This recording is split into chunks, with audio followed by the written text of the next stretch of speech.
Olá e bem-vindos ao curso de Redes de Computadores 1. Meu nome é Célio.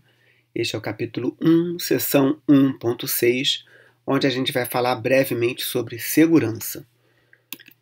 É importante destacar que segurança não foi originalmente incorporado no projeto da internet. Então a gente vai ver que praticamente todos os protocolos da camada da internet precisam de algum tipo de emenda, de algum tipo de remendo para implementar segurança. Então a gente vai ver que a segurança pode ser implementado na camada 2, através de criptografia, né? A gente já viu no nosso uso diário de rede sem fio, por exemplo, a configuração de senhas de acesso à rede sem fio, a configuração de senhas que vão ser usadas para criptografar os dados da rede sem fio, usando técnicas, por exemplo, como o WPA, que são padronizadas lá no padrão I3E 802.11i, né? Isso lá na camada de rede. Na camada de enlace, na camada de rede, existe uma proposta chamada IPsec, que possibilita autenticar pacotes IP que são transmitidos entre roteadores. Então, um roteador, quando recebe atualmente uma mensagem vinda de um outro roteador para configurar, por exemplo, rotas na internet, ele tem que confiar naquele outro roteador, né? E a gente vai ver então que cada camada, na camada de transporte, é comum a gente já ter visto, já ter usado, né, o HTTPS, que é uma implementação do HTTP sobre um protocolo chamado TLS ou SSL, que é um protocolo de segurança na camada, acima da camada de transporte, né? E na camada de aplicação são implementadas várias técnicas dependendo da aplicação, né? Se é uma aplicação bancária, então técnicas de controle de acesso, técnicas de cifragem dos dados, né? De autenticação.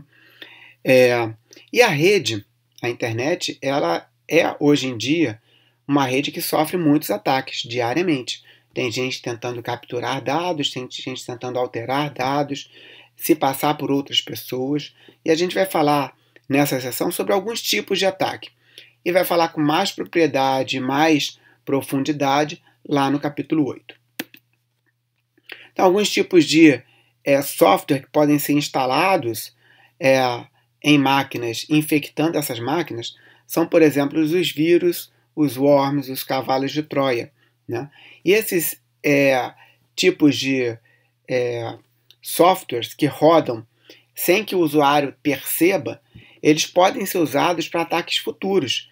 Por exemplo, a sua máquina pode ser infectada e ela pode ser então usada em uma botnet. O que é uma botnet? É um conjunto de máquinas que são então controladas por um vírus que ele ativa numa determinada hora pré-programada para atacar um determinado alvo, né? Então existem vários desses tipos de malwares, né, que podem capturar dados do seu teclado, e aí com isso ele pode capturar senhas, ver os sites que você tem visitado e enviar para a internet. Isso facilita um atacante a criar um outro site falso semelhante àquele que você costuma usar todo dia, né? Então existem várias formas de ataque, vocês conhecem bem essas formas atualmente, né? Aqui uma tentativa de distinção entre cavalos de Troia, worm e vírus. Na prática, todos eles vão ser softwares que vão, de forma oculta, sem o usuário perceber, estar executando algo ativamente, né? Muitas vezes você pode baixar um software ou baixar uma página e ela tem um pedaço de código executável e o seu browser pode estar configurado para executá-lo. Você pode baixar um anexo e ele vir infectado com o vírus. E aí quando você executa aquele vírus inadvertidamente, né, você acaba executando o vírus que você baixou através de um e-mail, através do seu pendrive. Por isso é importante ter os antivírus atualizados e rodando para que ele perceba no momento em que você baixa algum anexo com vírus ou conecte um pendrive com vírus, ele já então bloqueia esse tipo de vírus, ou worm, ou cavalo de Troia. Um ataque muito comum na internet, como eu estava falando, através do uso de botnets, é o ataque de negação de serviço, onde normalmente o atacante escolhe um alvo, ele infecta várias máquinas na internet com um vírus que vai ser iniciado numa determinada hora pré-programada, e aí nesse momento então todos os vírus ficam ativos e atacam o alvo que ele quer, sobrecarregando ele com mensagens, sobrecarregando ele com pedidos, e aí de forma que o servidor, dependendo do tipo de ataque, pode até ficar indisponível. Por isso que o ataque é um ataque de negação de serviço, cujo objetivo é fazer com que aquele servidor pare de servir usuários legítimos, né? Porque ele está sendo sobrecarregado atendendo às requisições de usuários atacantes maliciosos.